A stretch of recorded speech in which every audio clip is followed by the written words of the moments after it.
Sodium मालूम है। और H2 मतलब पानी, यानी सोडियम को जो पानी में डाला जाता है तो विस्फोट हो जाता है, यानी उसमें से आग निकलता है। ठीक, तो सबसे बढ़िया इसका उदाहरण होगा कि Na+H2O। क्या होगा?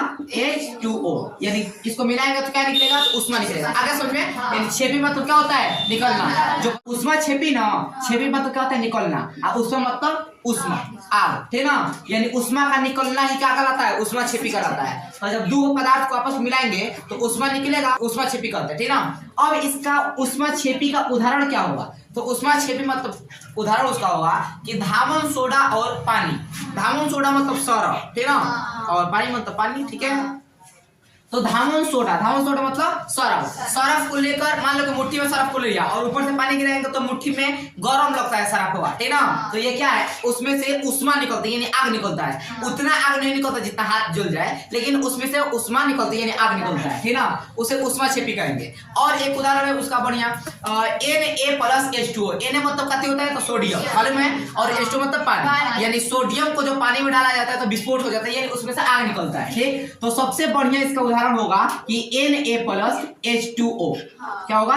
H2O, यानी इसको मिलाएंगे तो क्या निकलेगा? तो उष्मा निकलेगा। आगे समझ में? यानी छेपी मतलब क्या होता है? निकलना। जो बताया कि पानी में डालेंगे और निकलेगा बोतल लगा, उसको याद रखना कि छेपी मतलब निकलना। काथी निकलना? तो उष्मा। ठीक, अगला क्वेश्चन है कि उष्मा शोषी अभिक्रिया क्या है?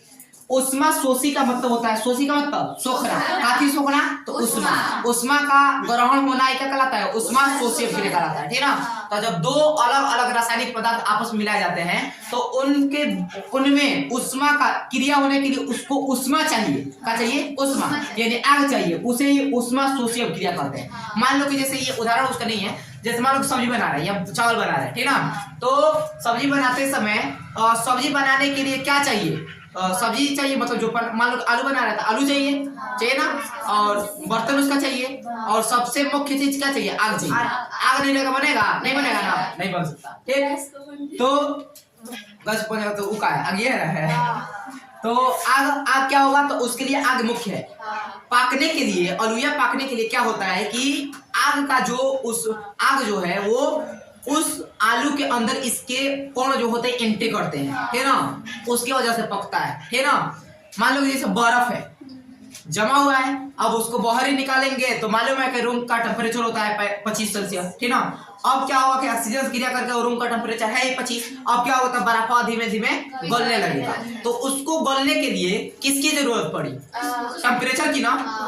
अगर फ्रिज में जब तक था तो वो तो नहीं गला, बाहर निकला तो क्या हुआ? गलने लगा। यानी उष्मा शोषी मतलब क्या होता है? बर्फ का पिघलना इसका उदाहरण हो जाएगा, है ना। और इसका उदाहरण Na+H2 या सरफ प्लस पानी। तो सरफ नहीं लिखना है परीक्षा में, वहां पे धामन सोडा लिखना है ना। तो धामन सोडा प्लस जल, तो ये क्या हो जाएगा? ये छेपी का उदाहरण, और ये बर्फ का पिघलना ये शोषी का उदाहरण। आगे समझ में? यानी इसमें ग्रहण होगा और इसमें निकलेगा।